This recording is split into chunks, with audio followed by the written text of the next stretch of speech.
I'm Jim Tynan from Morgan Lewis. Morgan Lewis is one of the major law firm in the United States, and we have one of the largest energy practices in the United States. And one of the things that we like about our energy policy is 30 years ago, most of the law firms who were involved in the energy space either represented utilities or they represented the wildcat pirate developers, or they represented lenders who tried to lend money to those developers. And now the law firms have sort of melded and grown together, so now we're representing all of those parties, and this is why our support of our energy policy is so important. Morgan Lewis gets involved representing developers in the natural gas world and the nuclear world, as well as all the renewable energy work, and we're very, very active right now in New York City and New York State with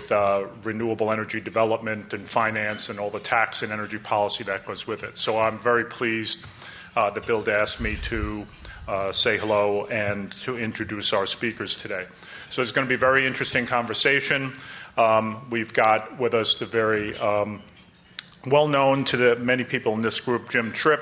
Jim is going to lead a conversation with Rory here. Jim was the general counsel of the Environmental Defense Fund for over 25 years. He's been a fierce advocate of clean air and clean water, has continued that work for almost 40 years now, continues to be active with climate issues and coastal communities, both in New York City as well as down in Louisiana, and he's currently a member of the Trade and Environmental Policy Advisory Committee for the Office of U.S. Trade Representative. So I think Jim is going to have some great insights for this. And he's going to be interviewing, of course, our guest of honor, Rory Christian, and who has come to the Public Service Commission as a commissioner almost 3 years ago, has been the chair for over 2.5 years of our Public Service Commission here in New York.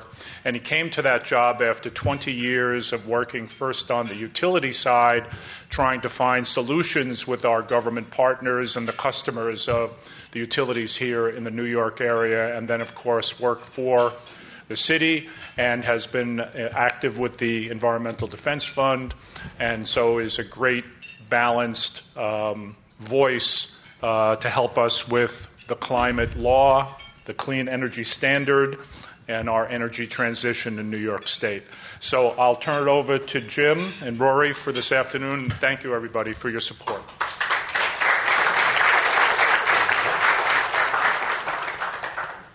So we've known each other, Rory, for about 10 years. Sounds about right. You came to the Environmental Defense Fund in 2014. 2014, yeah, to start REV, yeah. And then actually we left EDF about the same time, 5 years ago.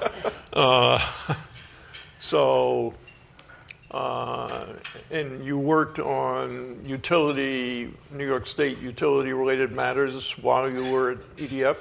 So, yeah, while we were at EDF, I think we started by engaging in a rate case with Con Ed at the time in what was called BQDM and would eventually be known as the Neighborhood Program.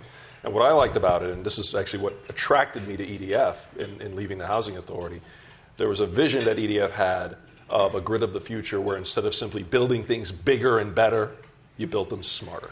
And I look at that rate case as the beginning of what would ultimately lead into reforming the energy vision, the REV proceeding, which with the goal of making a smarter, more flexible, more interconnected grid has put us where we are on the path towards that future today.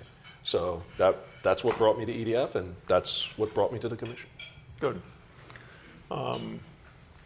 So it seems to me that the power system in New York is in the throes of change.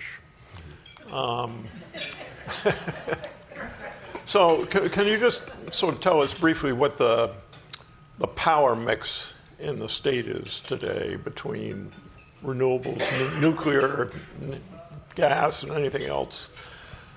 So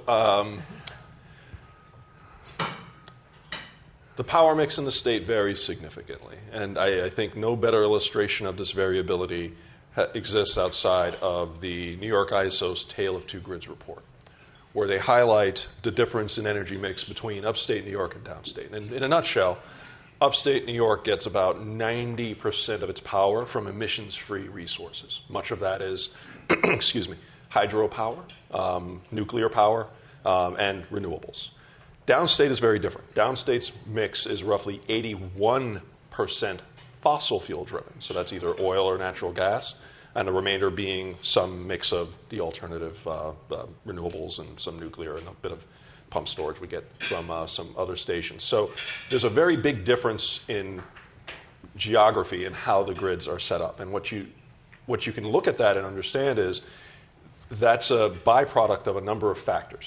For the one, since we established our renewable portfolio standard in 2004, the lion's share of our renewable energy has in fact been built upstate. Land is cheapest, lots of opportunity to interconnect, and so in the years since the RPS began, we've roughly, I forget the exact percentage, but the majority of the increase in renewable energy development has happened in upstate New York. Very little has happened in downstate, relatively speaking. To make generation needed, we've gone through a variety of different processes. There's the RPS standard I mentioned before, and that's resulted in Tier 1, where we procure renewable energy on an annualized basis in the form of solar or wind. That's done through our partners at NYSERDA. Tier 2, which we use to retain existing resources that were built before the RPS standard. Tier 3, which is about retaining the nuclear assets that we have in the state, providing them with out-of-market incentives to keep them operational. And then Tier 4, most recently, developing resources to help the downstate area overcome that 81% fossil fuel burden that it currently faces.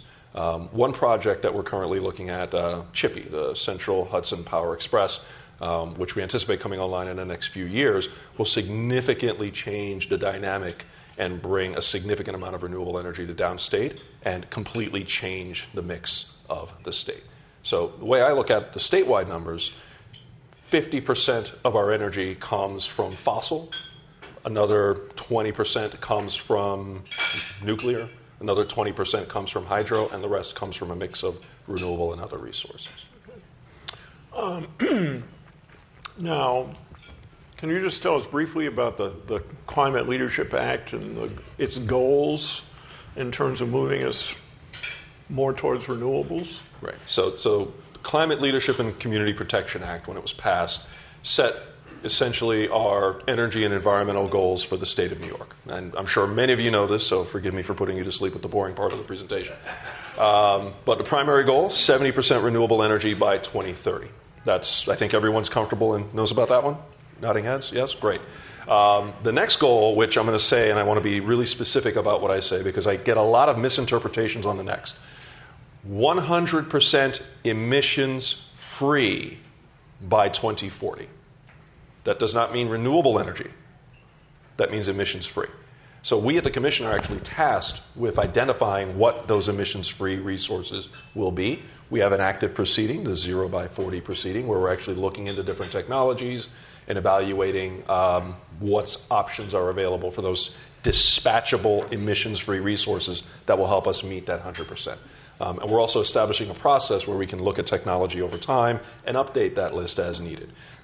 That's a pending proceeding. I can't talk much more about it beyond that. So that's, again, 70 by 30, 100% emissions-free by 2040. And all of those are in support of an 85% reduction in greenhouse gas emissions by 2050. So these are the big goals of the CLCPA. There's big picture, we just have to build it. These are the outcomes we'll achieve.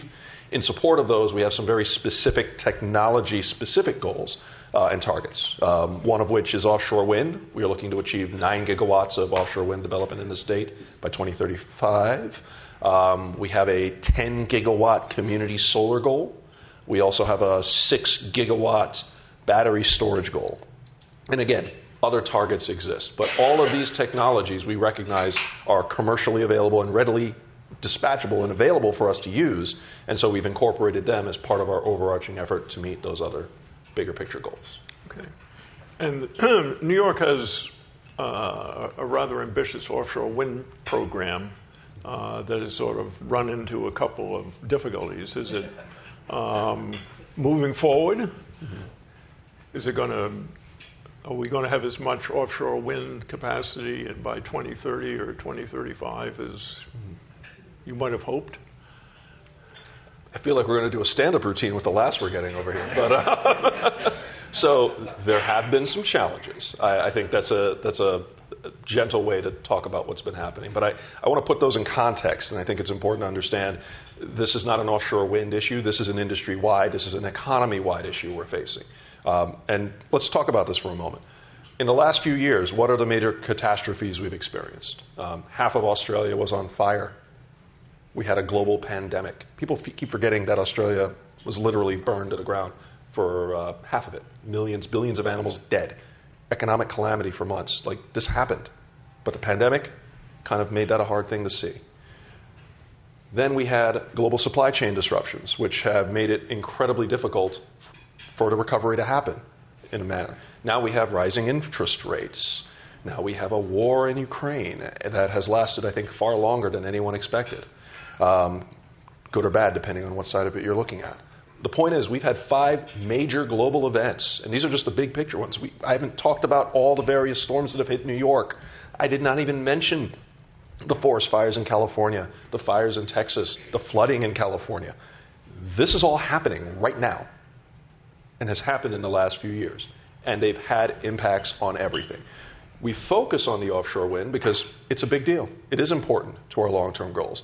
But the same headwinds that are affecting our renewable energy deployment are also affecting every other aspect of our supply chain, from feeder cables, transformers, circuit breakers, everything has been affected negatively by the events of the last few years.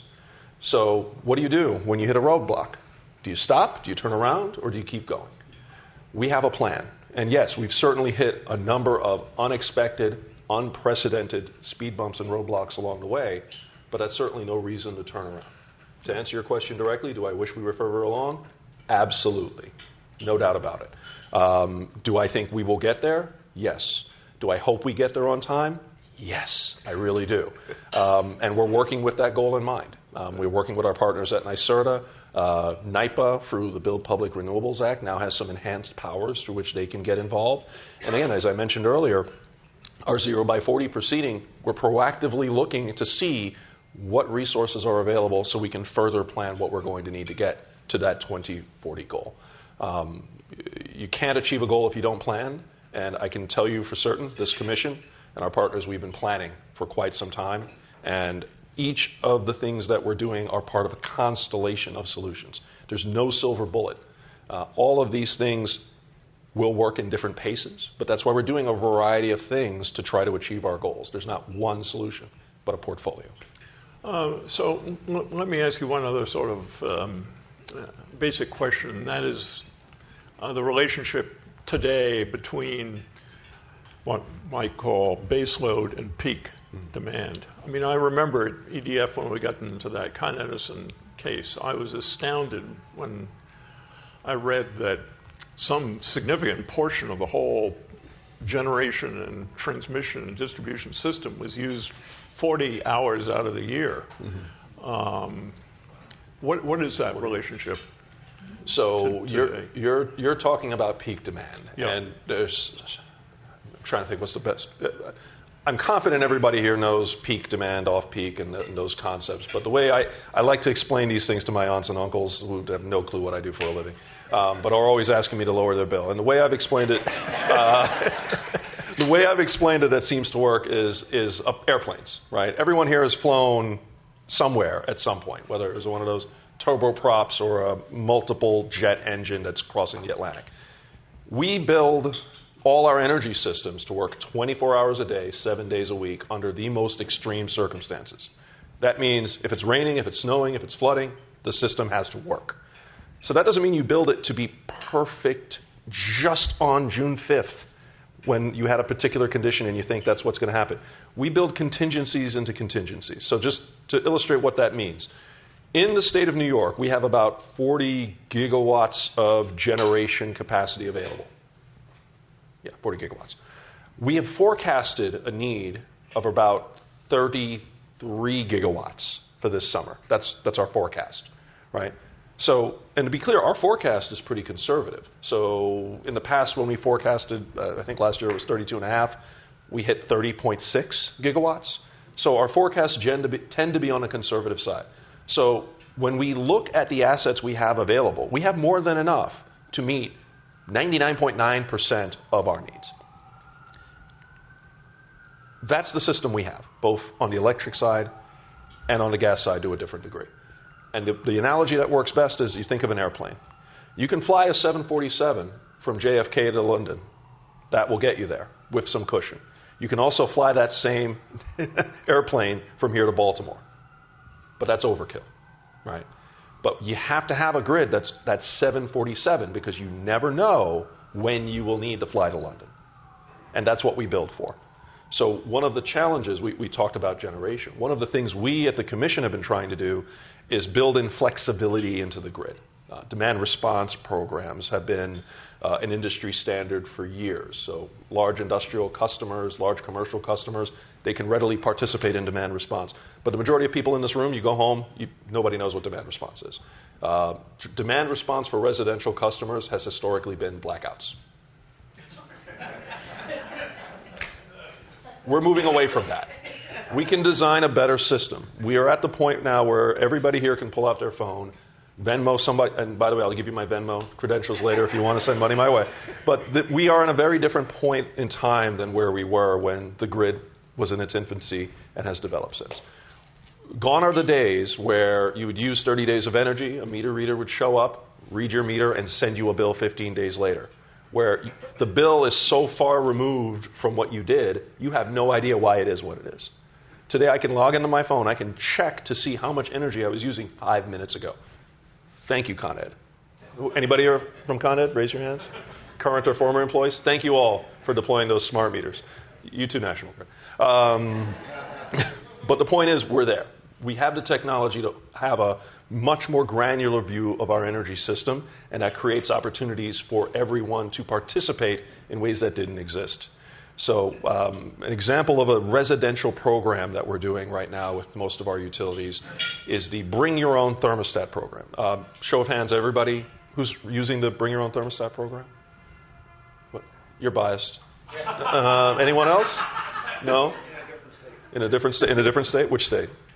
Virginia. Okay. So I'd ask you to explain it, but I'll be quick. The idea behind the program, if you have a smart meter, which the utility installs, you have a smart thermostat, which ideally you or a technician install, and you have a central air conditioner. You have those three things, and you allow the utility to control the temperature on your thermostat by plus or minus 4 degrees? 4 degrees. Thank you very much. That allows you to participate in this program. You get $85 to sign up. I signed up. That's the direct incentives. But here's the other incentive you get from that. You reduce your energy use. The utility will reduce it for you. So you save money on your energy bill. But you also reduce the stress on the grid. So instead of maybe needing a 747, maybe the grid is only the equivalent of a 737. Right? Enough people do this, you lower the peak demand on the system so that you don't need to build as high as you used to. You can get by longer with what you already have. You don't need to keep spending billions on billions more, making things bigger. You can make things smarter. So the program we have today, we have 100,000 people enrolled throughout the state. Each utility has a different number of people. Each person is saving about 1 kilowatt hour per event. So this is roughly 100 megawatt hours of flexibility we have in our system that peaks at around 32 gigawatts. If we electrify 2 million homes and we just look at cooling, that's 2 gigawatts of cooling flexibility we have from this one program, just from managing the temperature 4 degrees. 10 years ago, we didn't know we could do this. We thought we could, and that was the beginning of reforming the energy vision. Today, we have an example of it happening today, right now, live in New York State. And the potential is far greater than 2 gigawatts. What I'm talking about is just temperature. Imagine your EVs. Imagine your smart refrigerator, your washer, your appliances, everything connected and managed remotely to reduce the peak during those peak times, shifting the load to off-peak times. This is a game changer. And we're fast approaching the ability where this can become mainstream and available for everyone. And I would think that all those kinds of programs designed to control and reduce the peak will become more important in the future because solar and wind are intermittent. And also there are a lot more electrification requirements in the state than there used to be. Yeah. So what effect are they going to have on both, say, in the base load in the state? So I want to go back a bit with your question. So you're saying requirements. And yes, there are new requirements coming out in terms of building electrification and goals in terms of number of EVs and other standards. I don't like to think of it in terms of requirements because it makes people think I'm going to come to their home, take their gas stove, and give them an electric stove. I don't have the upper body strength to pull stoves out as much as I used to anymore. That's not what's happening. We want everyone to choose an option that works best for them and that's aligned with the overall health and well-being of the energy system, right? So our job at the Commission is to align incentives to encourage that behavior. Now, at the state level through our elected officials and at the city level to some degree, we're seeing policies pass that line up very well with what we at the Commission are trying to accomplish. Case in point with electric vehicles, we at the Commission noticed an uptick in growth, load growth in certain parts of Queens. Con Ed did too. And we didn't understand what was happening, but we recognized that it was a direct response of an incentive that the Taxi and Limousine Commission put forward. If you bought an electric vehicle, the ability to get your taxi and limousine medallion or your license was far easier than if you bought an internal combustion vehicle. And there was a massive growth in EVs in certain parts of Queens and Brooklyn that has triggered the need for making some major investments in infrastructure in those areas. That's just happening, right? And that's on top of people doing this on their own without significant incentives. So a lot of what we are trying to do in terms of building out the system isn't so much in response to the mandates, it's an anticipation of consumer trends that we see happening today. And it's a recognition that if we don't make these investments now, before we achieve a critical mass of consumer action, we run the risk of hindering economic growth in the state rather than encouraging it, right? It's as if I bought a Italian fast car, one of those super roadsters that can do 250 miles an hour, but I'm driving on a dirt road. That won't work for very long. So we need to enable the infrastructure to allow these investments that everybody is making in their own personal consumer products, allow them to be a part of benefiting the grid rather than being just a hindrance on the grid and a hindrance to that purchase. And what other what other things going on that will impact growth in demand for electrical energy, such as data centers and so on? So that's a great question. I'm going to go back in time a bit, and then I'll go forward on that. So New York, and I have to thank my predecessors, particularly John Rhodes, previous chair of the Public Service Commission for much of this, but New York has benefited greatly. Don't look surprised. It's a good thing. So New York has benefited significantly over the last few years in that our load growth has not actually, our load has not grown. In 2009, I believe we had about 169,000 gigawatt hours of consumption, give or take. Last year was around 150,000 gigawatt hours of consumption. So our load has actually gone down. This is attributed to investments in energy efficiency, to just energy efficiency standards at the federal level and the programs that we at the state, that John Rhodes and others at the Commission have advanced through the utilities, have helped significantly reduce load growth. Historically, load growth has been 2-3. I'm sorry, I'm looking at the utility folks every time I talk about their work. 2 or 3% a year, but we've seen it decline. And that is a huge accomplishment and a testament to the past policy efforts of my predecessors and those that worked with them. So we've managed load growth. What we haven't been able to manage as well is peak demand, to your point. Peak demand in 2009 was around 33 gigawatts. Today it's around 31, 32. So hasn't gone in the same direction. But that's something we need to overcome, right? So to get to your question now about where we see things going, again, we've spent the last few years seeing load growth down while demand has stayed relatively flat.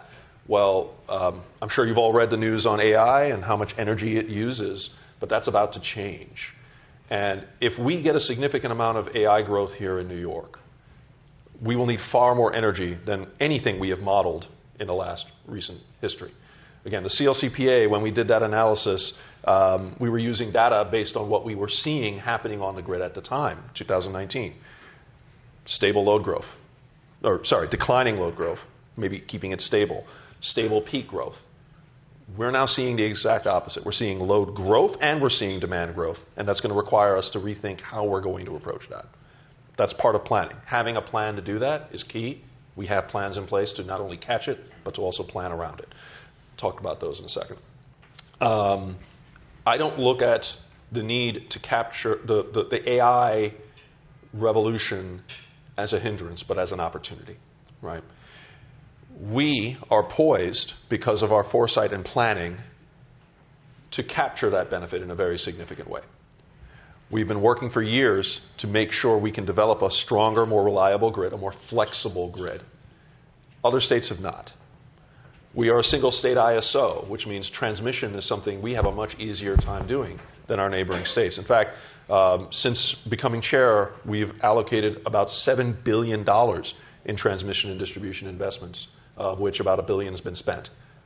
Much more to come, I anticipate. And all of that is with the goal of making the grid more flexible, interconnecting more renewable energy, and providing us the ability to take advantage of all the soon-to-come technologies that are now becoming real every day.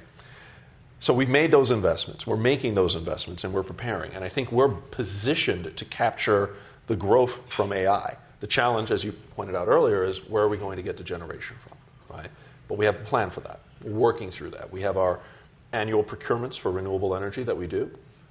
We have our targeted tier procurements, tier 4 for downstate load. And we have processes in place through which we can identify needs proactively before they become acute, particularly transmission needs.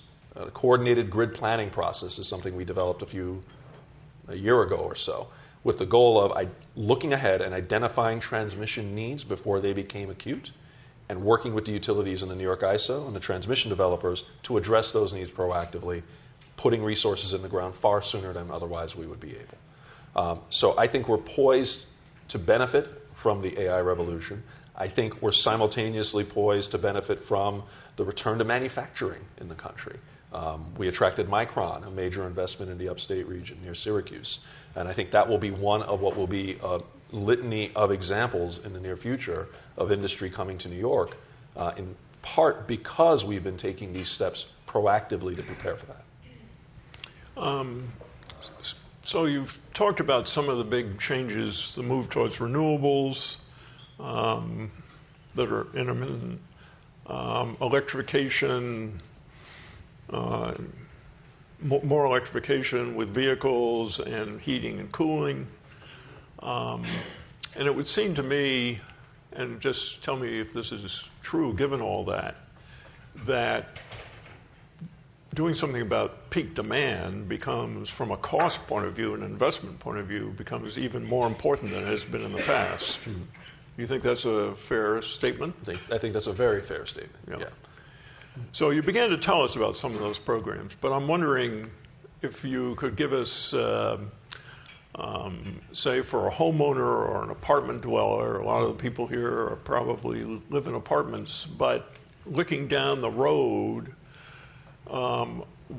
what kind of technologies are becoming available, and what kinds of programs are you putting together that will allow people to control their own personal peak demand, so to speak, and what kinds of incentives are there going to be for people to participate in those programs? Okay. So I think the key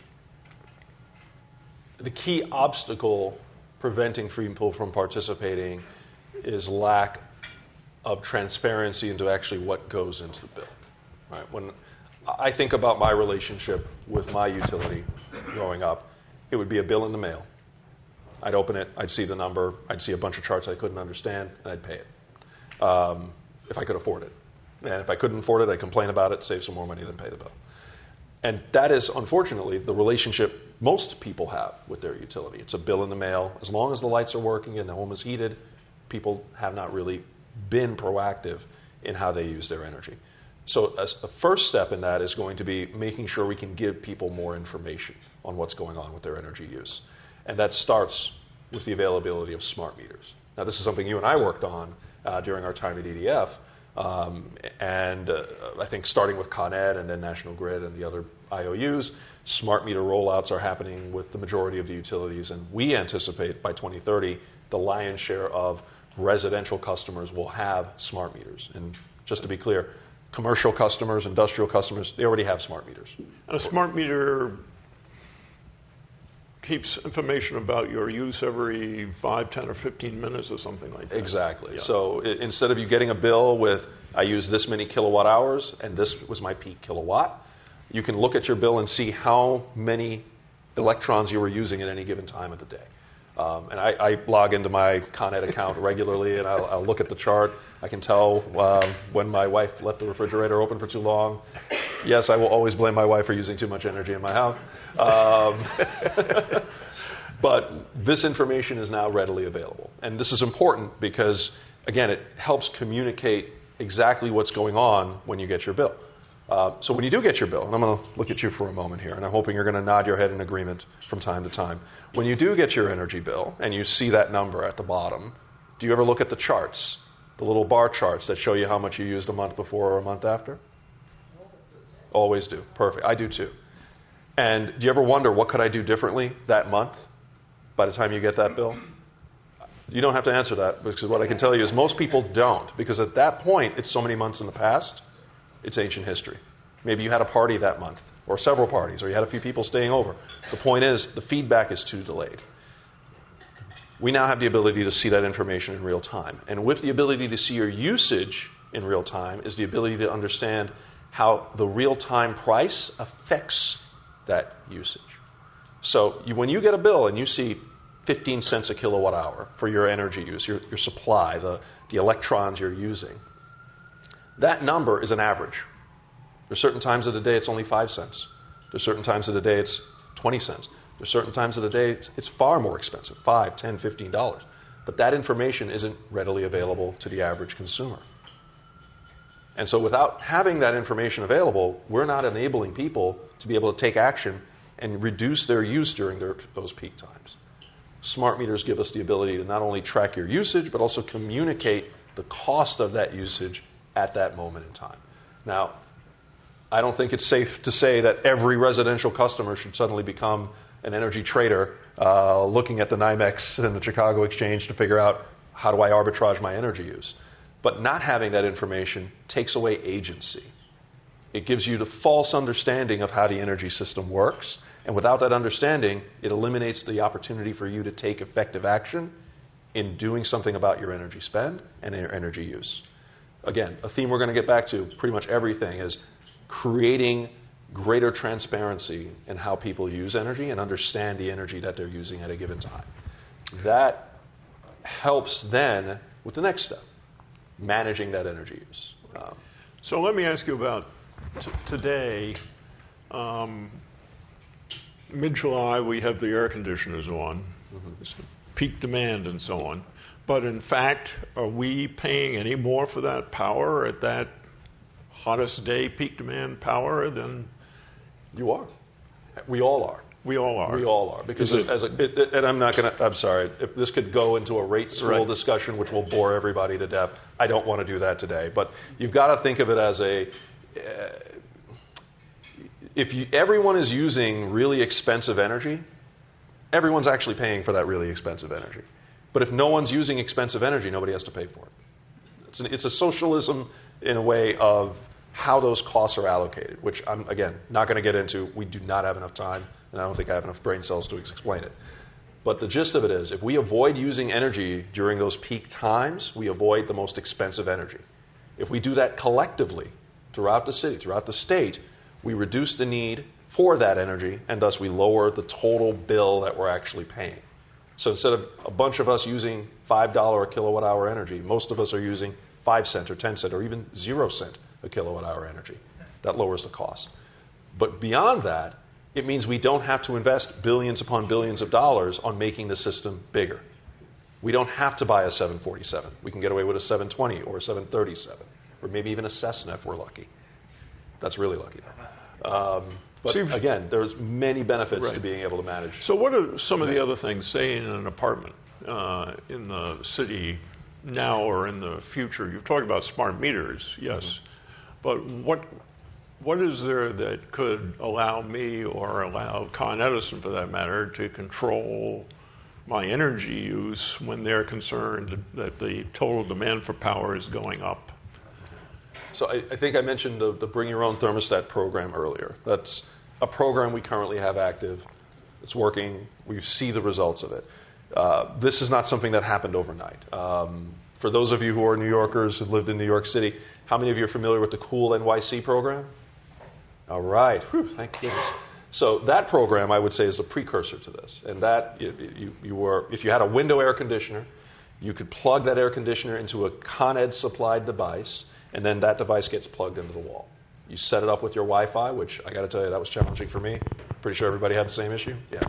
All right. But that device would communicate with Con Ed, controlling whatever air conditioner you had. Whether your air conditioner was from the 1980s or 2005 vintage, didn't matter. The device did all the work.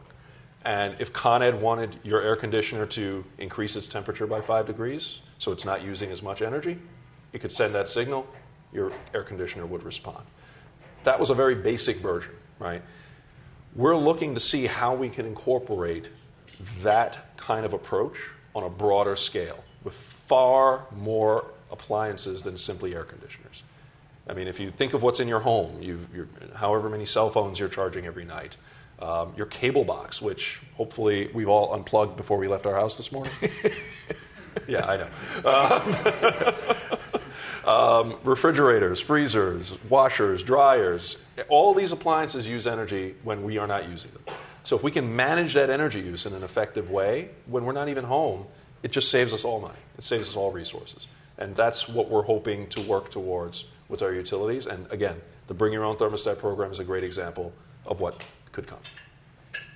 So I don't want to cut short this great conversation, but I do have a sense there's a lot of questions here among this group. Before we open it up, I do want to say, for the record, I do not blame my wife for her energy use. As much as I would like to, you're a far braver person than I am. But that was interesting. Anyway, so I really encourage all of you to ask questions. We have a couple of people with microphones there. We are recording this because it will be on our website. There are a lot of people who wanted to be here today who couldn't. So if you can just wait for the microphones to come around. John. Hi, Rory. John Mandyke with Urban Green. Thanks for all your insights. Can you talk a little about maybe the timeline and the policy goals for the New Efficiency New York proceeding? So New Efficiency New York proceeding is our energy efficiency proceeding where we're seeing what we can do to achieve greater levels of efficiency in residential settings, apartments, homes, et cetera. That is looking at the types of incentives we provide, either through utilities or NYSERDA, towards achieving these goals. I unfortunately cannot right now because it's open, but a next step is pending, and a commission action will happen imminently. I wish I could say more. The question was about fixed charges. How can we start to address fixed charges that we see, or make sure customers are ready to anticipate those? As you said, and we all know, our infrastructure needs updating, and we're doing that on a regular and consistent basis, which is enormously important. But even changing your energy use doesn't necessarily address fixed charges for customers. So how do you see that balance between energy use kind of adjustments on rates and fixed charges? Right. So so thank you. That's a really good question. And I think for anyone who is following what's happening around the country, particularly Southwest United States, the fixed charge in California, the fixed charge discussion is a very heated conversation. And if you look at your bill and you see a fixed charge, and that's the majority of your bill, what incentive is there to actually reduce energy use is basically right. So as with everything, it's a balancing act. I don't believe we in New York have a very. I'm thinking about the fixed charges that we apply, and I would not say they're a significant share. A lot of what we do in terms of rate design is in recognition of the various goals we need to accomplish. Right? Again, it's all about incentivizing behavior, and it's a balance. Right? So I don't think fixed charges are the solution in and of themselves. Right? But I don't necessarily think they don't have a role to play when used in moderation. I think I was talking to Bill earlier when we were talking about diversity of resources in terms of meeting goals, and that is one of the many diverse tools in rate design that we could utilize.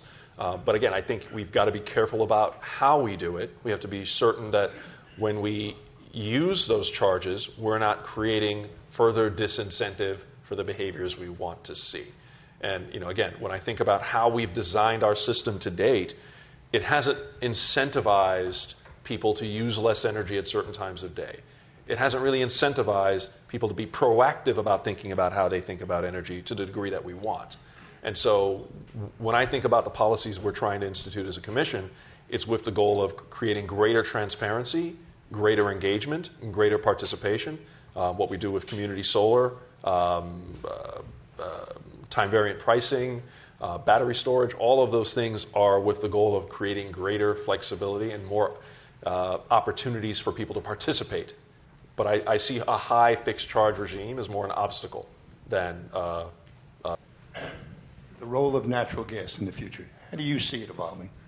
Do I see it evolving, or do I see a role for natural gas? Both questions. But I had the pleasure of working for Bob Cattell early in my career, and he teases me with this question at every event. So whenever I see him, I know it's going to be asked. Look, I see a role for natural gas. I don't imagine a future where we are not using natural gas to some degree. I think the question is, to what degree are we using natural gas and for what purpose? Right? We are today the #1 producer of natural gas, the United States of America.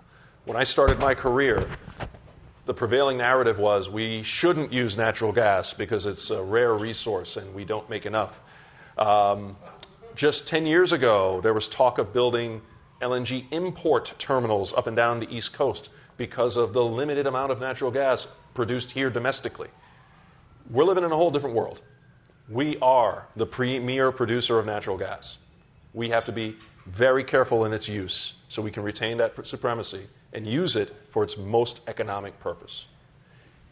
What that purpose is going to be debatable for many, many years to come. But ultimately, we have a resource. We're going to be using it, and it's a question of how. We've got to use it efficiently. A lot of our policies are with that goal in mind. And in talking, I was thinking of an adage. I think of how we live and all the choices that we have made. Any choice we make is a branch in a particular direction, right? The Commission in the 1940s led an approach, an effort, with the Federal Energy Regulatory Commission's precursor, the Federal Power Authority, to ensure that we could get the natural gas pipelines allocated to the New England and New York area. One of my predecessors did that. They worked with the utilities. They worked with D.C. to make that a reality. And the purpose of that was simple. Natural gas at the time was the best branch because New York in the 1940s, in the wintertime, oil delivery trucks driving around with feet of snow, coal delivery barges coming up and down the frozen, yes, it used to freeze, Hudson River. Imagine the congestion. Imagine the pollution. Natural gas changed all that. But just like we made major investments in natural gas, we're now making major investments in new infrastructure to bring us the next step. But I don't think natural gas is going to disappear. And here's why. How many of you have a wood-burning fireplace? Raise your hands, please. Okay, why? Right? We will continue to use these resources. Again, we just have to be smart in their use and provide the incentives needed to move people to using what we need them to use with the best environmental outcome. Hello. Thanks so much. We're to your point, we're also no longer we're no longer caring about the whale oil supply chain, which was a transitional product. But Bob and I have talked about that, and I often talk about natural gas as a transitional product, but it's a very long transition. So I just wanted to ask you to talk more about speed and scale. So I'm Jeff Weiss. I run Distributed Sun and True Current. We're among the larger community solar developers in the state. We just are doing our next 24 megawatts. We're a good-sized utility-scale developer in upstate New York, so the land is upstate. And despite your comment about the $1 billion and the $7 billion of upgrades to the grid, et cetera, in the position of a developer, my continued feeling is a lot of tension between the developer investors and the utilities. And a lot of that's policy and structure. And generally speaking, the utilities are known to be doubling their charges to us for interconnection. And that's happening after Caesars, and it's happening at the end of the day. And it's a bad thing. And I think from a policy point of view, what I've heard you say is you want speed and scale. You want more and you want it faster. And you've talked about it, your 2030, your 2035, your 2040, your 2050. Those dates are tomorrow with the scale of everything. So to achieve speed and scale, we've got to get out of tripping over our own shoelaces and work together and communicate. And how do you think about that? All night, every day. So there's several people from utilities here if you want to, yeah, okay, great. So the big picture question, right? We need to go faster. We need to do better. Why are we not doing better right now? Well, again, we're working on a 100-year system. 30 years ago, if I were putting a power plant into New York, it was probably a natural gas power plant. It's probably one natural gas power plant that year, that class year for the New York ISO. You need a certain amount of staff to do that. You need a certain amount of review process. We have that. Now we're talking dozens of facilities every year, thousands actually.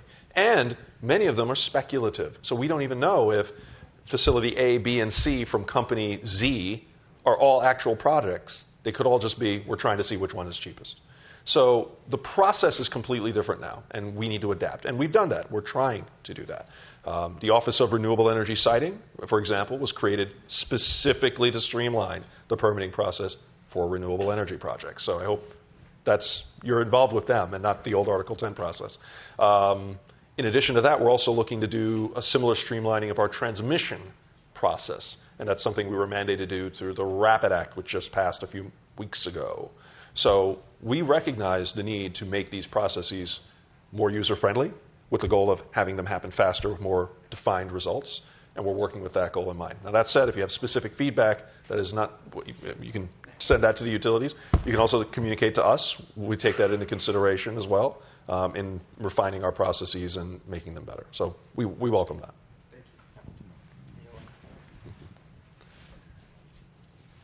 Hello, I'm Lena Tabori. I chair the Energy and Sustainability Committee in East Hampton, Long Island. East Hampton and Southampton are two towns in the East End that had goals that they stated in 2014 to have clean energy by 2030, 100% electricity in both cases. They are unable to get CCAs, even though they have enabling legislation in both cases. And mainly they were stopped by LIPA, but now it seems as if there's no enthusiasm from the state for communities in Long Island to have CCAs. And I'm wondering, since there are successful CCAs in other parts of New York State, what are the problems that we're clearly having problems in Long Island, but how is the Public Service Commission involved in that? And how is the state involved in that? Okay, so one, it concerns me to hear that there's a geographic area that's having problems. So I would love to have a follow-up discussion with you after, and we can exchange information on what's happening in your community and why that's not happening. I don't know. To your point, we do have community choice development, CDG, CCAs all over the state. I know. They're happening, so I would really love to understand what specific obstacles you're running into through your efforts. In terms of the commission and what we're doing, we enabled the regulation allowing that to happen in the first place. So the fact that that exists as a concept is something that happened as a result of my predecessor, John Rhodes, who's left, he passed the initial, it was him. He passed the initial regulations enabling that to happen, and we've refined them ever since.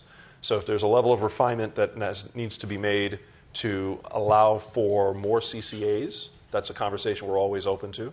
And to do that, I definitely want to follow up with you after. Thank you. Thank you for your comments. Is this on? Can you hear me? Excellent. I think you opened up 117 categories for further conversation. We probably can't get to those. I at least have 30 questions that I will not ask. But I'd like to suggest another variation. You talked very intelligently about the role of the individual with smart choice thermostats and others. I'm often reminded, I think Con Edison used to claim 3.3 million electric customers, people who pay their bills. I'm guessing right now there are probably 9 million people using Con Edison's electricity today. Now, by my understanding, that means most of them do not see a bill. Most of them, therefore, cannot respond to those messages. I lived in a master metered apartment on the Upper West Side. I never saw a bill. My electric bill was part of my commercial, my monthly adjustment, and it was based on shares of stock, not how much electricity I used. How are you finding ways to engage the people who use electricity in making the right decisions about how to control, curb, and manage it? Thank you. Okay. All right. Smart meters. It's number one. But that, to your point, is only the people that actually look at the bill.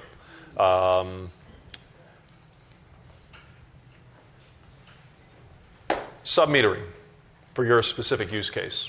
So there's an entire community of companies in New York City and state that offer sub-metering services. And what sub-metering is, if you have a master meter and you never see your bill, and it's part of your common charges, or you're a tenant and you just pay it in the rent, sub-metering allows you to see your energy use and how that plays in. Now here's the catch. This is a legal agreement, right? Your lease, your co-op agreement, your condo agreement, whatever it is. That is a legal agreement where you're going to pay the common charges based on whatever it is. You knowing how much energy you use is just one part of the battle. How do you get credit for that on the flip side?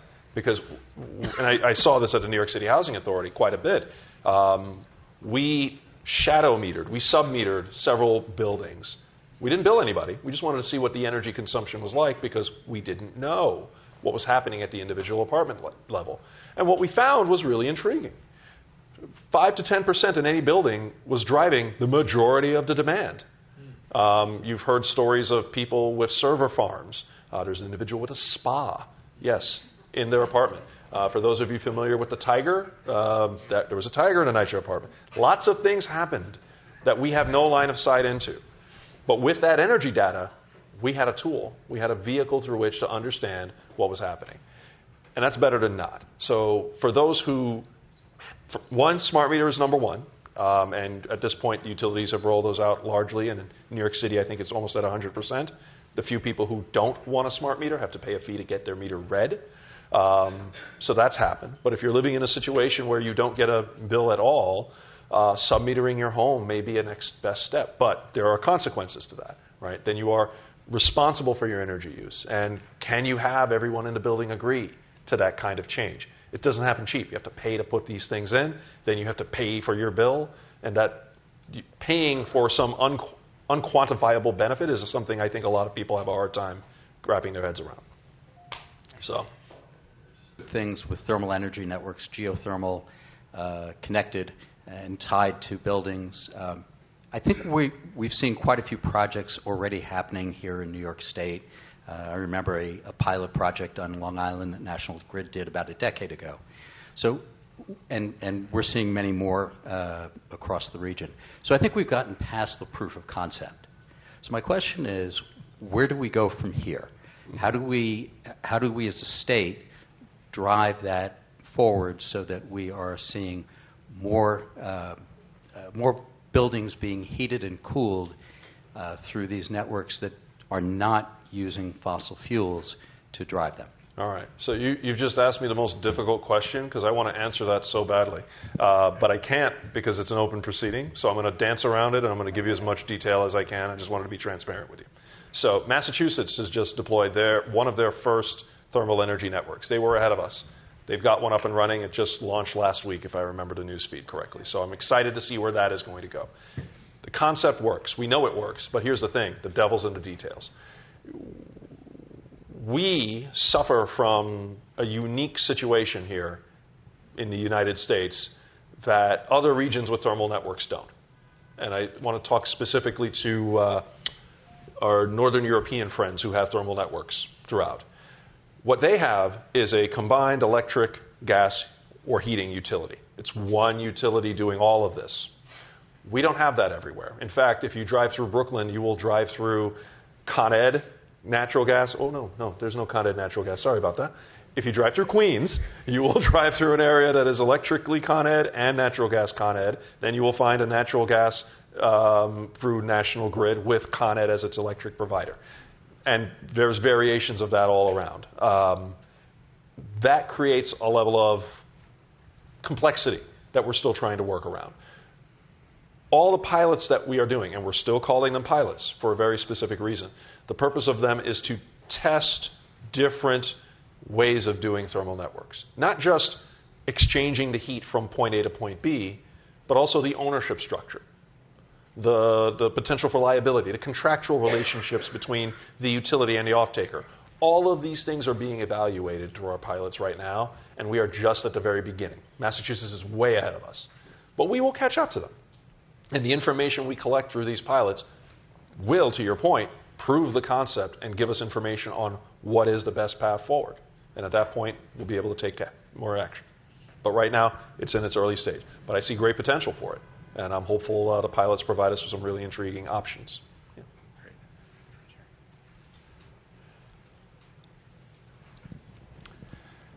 Hi, my name is Einar Tómasson from Iceland. One question regarding, you said 2040 free of emissions. Are you then planning to use some kind of carbon capture solutions? What's the plan? Did you say carbon capture? Yeah, carbon capture. So I am technology agnostic, right? So we're looking through the zero emissions proceeding now, and I know that is a conversation that we are having in terms of the utilization of carbon capture. I can't speak to whether or not that's a decision that's been made. We haven't issued our order. We're still evaluating. But whenever I hear the carbon capture question, what I like to answer with is a recognition of, again, resource diversity, right? If carbon capture can achieve what we need it to achieve in an economical way, significant reductions in emissions, if not zero emissions through carbon capture, then it's something we should certainly consider. Again, we're at a point where we need to consider all our options if we're going to achieve our goals and create an economy that can continue to thrive. So if carbon capture can do what we need it to do, and we can prove it through our benefit cost analysis, it's certainly something we'll explore. Thank you. Hi. Hello again. Good to be here today. Regarding the Champlain-Hudson Power Express, which is a transmission corridor from the Quebec border to New York City in the Tier 4, and the hydroelectric power that is produced on indigenous lands, for which New York hasn't considered this sort of. These communities as disadvantaged or environmental justice, as with the CLCPA and its consideration for disadvantaged and or EJ communities. How do you feel that the Public Service Commission is exercising its justice with regard to importing from communities from which there is a recognition of status here? Thank you. Sorry, I don't think I understand the question. Would you mind saying it a different way? The hydropower to come down for the Champlain-Hudson Power Express, which, by the way, still does not have its entirety of its permits released, I understand, particularly in the river. So there can be a stopping of this project that will desecrate our Hudson River here. The power that will be transmitted to New York City from Quebec border is hydroelectric power produced on indigenous lands in Canada. And so with regard to the CLPCA and the disadvantaged communities and the environmental justice recognitions and programs in New York, why are we importing from a disadvantaged or our environmental justice community across the border, thus importing our environmental injustice. Thank you. Okay, so I'm not entirely sure I understand the question, in part because I'm not sure I understand the issue you're referring to, and I'm going to go a couple years back in time. Before joining the commission, one of the things I was doing, I was working with a number of nonprofits on a number of different projects, and the very question I believe you just posed, the question of what environmental injustices have happened in Canada, in the United States, is a topic I spent a great deal of time looking into. In reaching out and in speaking with both individuals in the Canadian government and attempting to reach the various tribal members, I never really got a clear answer as to exactly what was going on. I don't know, actually, what is the conflict. I have no context.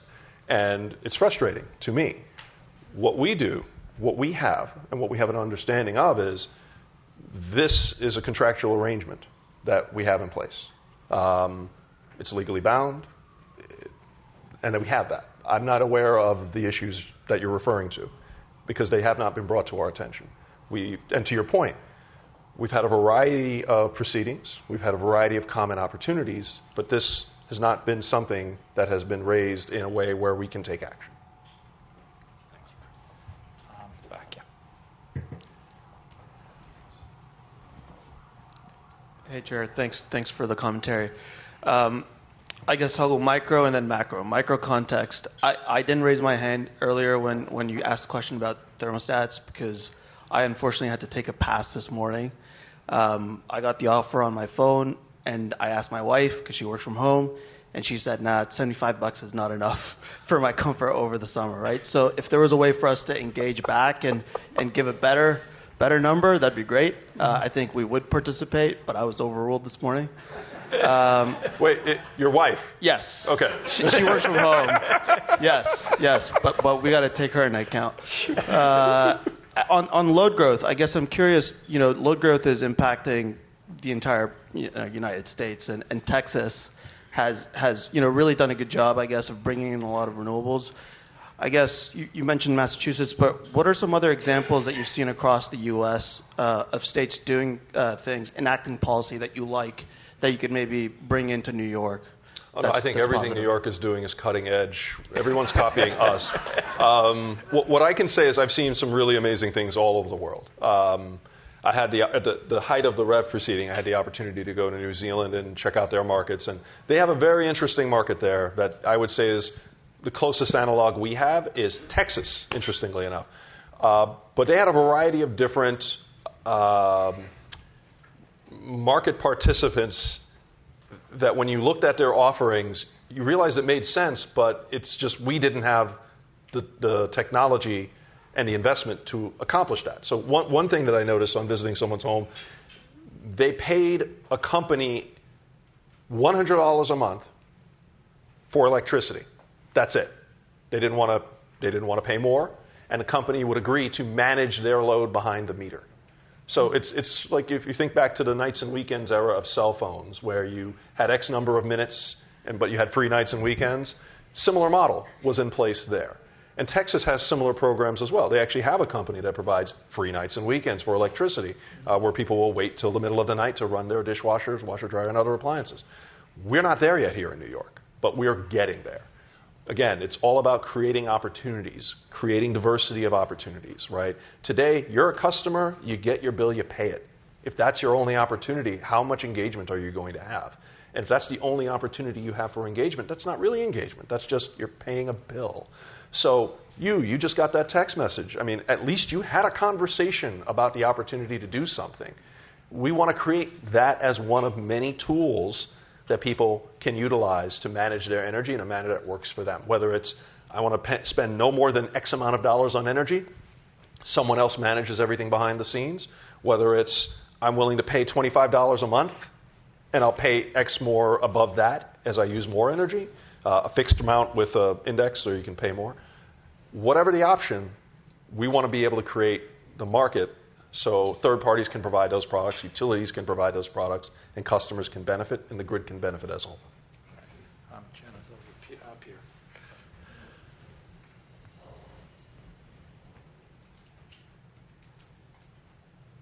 Thank you very much. I'm very grateful for the clarity and charm of your answers in a lot of these tough questions.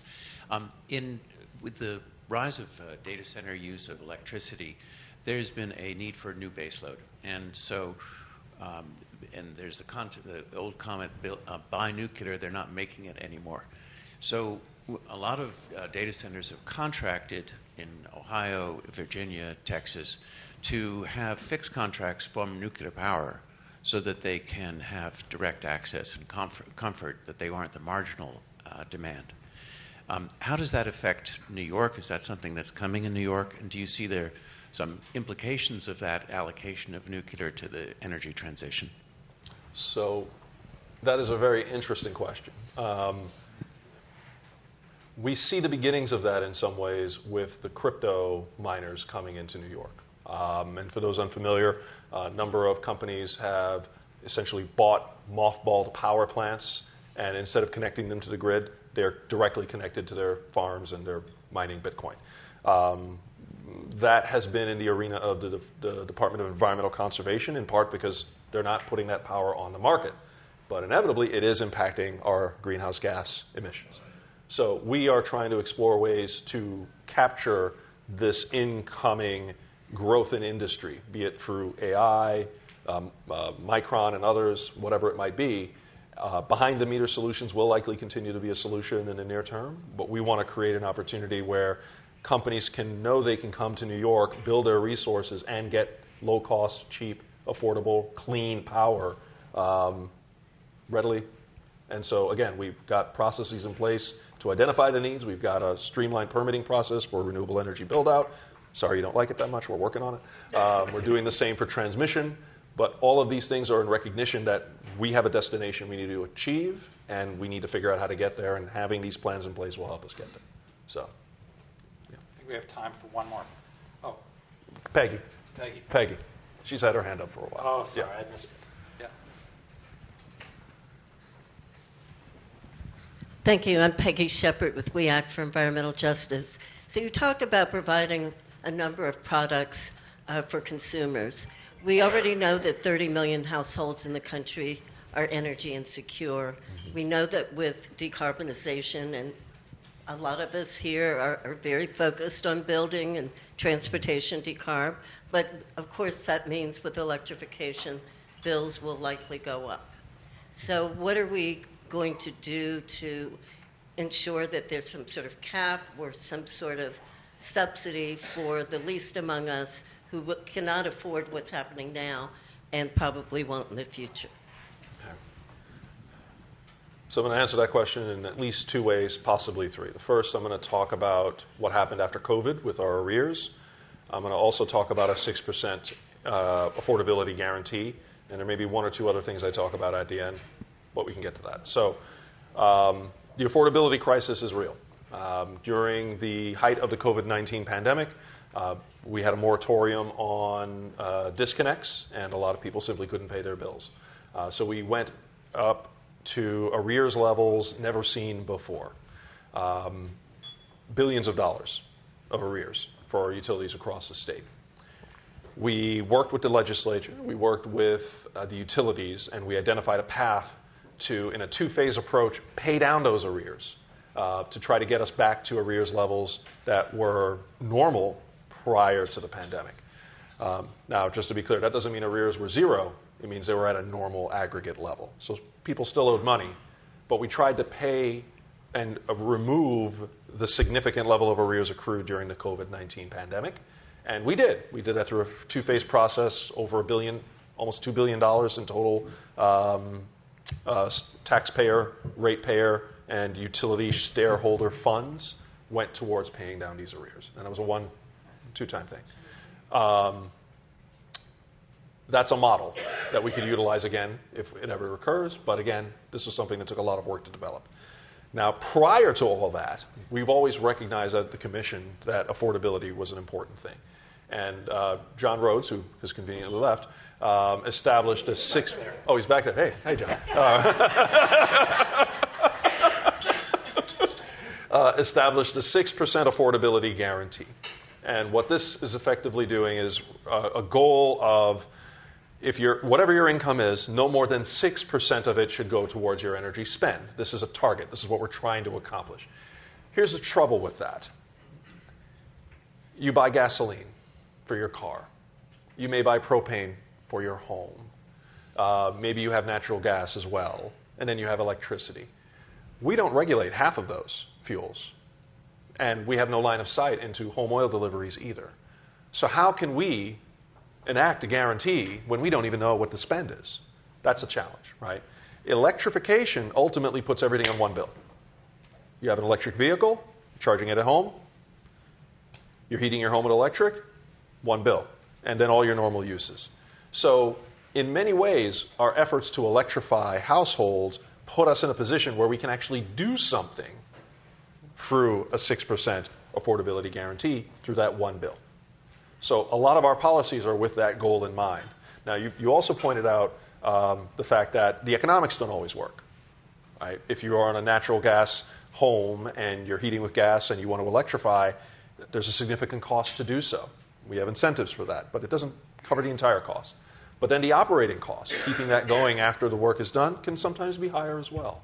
Again, all the things we've talked about today, time variant pricing, managed charging, being able to have the utility manage your load, all of that is with the goal of being able to manage those costs at an individual level to help the individual, but also at an aggregate level to help everyone lower their costs. So that is all part of what we're trying to accomplish. But that puts us in reach of achieving a place where we can actually hit that 6%. Right? So again, I don't look at it as we do this one thing and we solve the affordability problem. I don't look at it as we simply throw money at it and we'll pay down the bills and everybody will be fine. This is a multifaceted challenge that requires technology, that requires behavior change, that requires new rates, requires improvements in homes and behaviors, and just a wholesale change of our relationship with energy. And that is what we at the Commission are trying to do. Change the relationship we have in a way where we can better understand the effects of our actions on our energy costs and how we can better manage our energy use to lower our environmental impact. All of that will play a role in helping us achieve that guarantee. And we can definitely, I know we'll talk more about this, but I hope that answers your question. Hey, Rory. We'll talk. Thanks so much for your comment. You've run this up in a couple of different ways, but it seems like when I've tried to, Jeff Cohen, Bright Power, when we've been looking at how to make energy efficiency happen more, how to make electrification happen more, so much comes down to, are we going to do more incentives, or is there some other way we can do this? And often rates, right, are a major way. And so you've talked a bit about rates and rate design, but it seems like, I mean, that's a whole process, takes a long time. There's a lot of different factors that go into it. And it seems like it's often disconnected from the NENI process and what are the incentives and what are the we talk about incentives over here, we talk about rates over here, and I guess I'm interested to hear how we can make some of the changes happen faster and how we can sort of make sure that all the pieces, your thoughts on how we can make sure all the pieces are happening together, and where rates play a role in helping to drive the change potentially faster and more effectively than we can do with incentives, which are of limited amounts. You asked the hardest question today, Joe.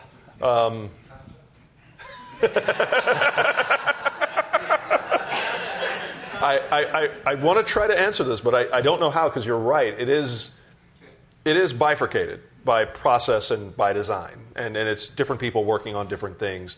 We try to look at it all holistically, right? And again, when we pass a new regulation, we know it's not set in stone. I mentioned community choice aggregation. He did that a few years ago. We've changed what he did several times. In fact, I think we change it every 6 months to a year, the rules on CCA to make it more open or more transparent or whatever it may be. I think if we look at the process as it is today, as an iterative process, I think the best way to really bring that kind of cohesion that you're talking about would be to engage in multiple fronts. right? And you know, by design, we have discrete, specific processes. We do rate cases for utilities. That's a self-contained process that happens to contain a lot of the other policy matters that we work on. But if we're talking about community choice aggregation, that's its own self-contained process. If we're talking about New York Sun, even though it's connected to community choice aggregation, that's a separate self-contained process, right? And our solar roadmap, guess what? That's a separate process as well. But they're all solar. They're all connected, right? So I'm going to put some thought to your question. It's a good one. But to answer it, I think the best way right now would be to engage wherever you see that overlap and be as consistent with your engagement in each area as possible. And again, we at the Commission love comments. We love hearing from constituents. How we pass regulations is in part because of the feedback we receive. So to the degree you're unfamiliar with how to engage with the Commission, you should find one of the many lawyers in the room. I'm sure they'll happily help you figure that out. Or you can go to our website and take a look. Hopefully it's clear enough for you to look through and figure out how to engage. We have a First Time Here button, where if you've never been there before, click that. It'll tell you all you need to know. You know, I'm sure we don't all agree on everything in this room, but I feel confident we can all agree that New York State is very fortunate to have the kind of thoughtful, open, visionary, responsive leadership at the Public Service Commission that Rory Christian represents. So if we can have a hand for him and for his team.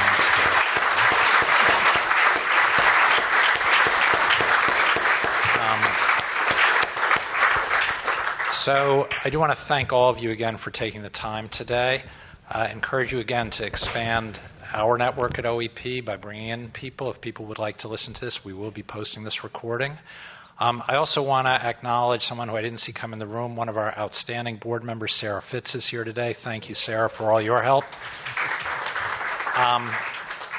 Once again, our thank you to our partners, and particularly to our co-host, Morgan Lewis and Jim, for your comments and support. Our thanks to all of you for taking the time, and most importantly to Jim Tripp and Rory Christian for this really insightful and outstanding conversation. Thanks very much, guys. Thank you.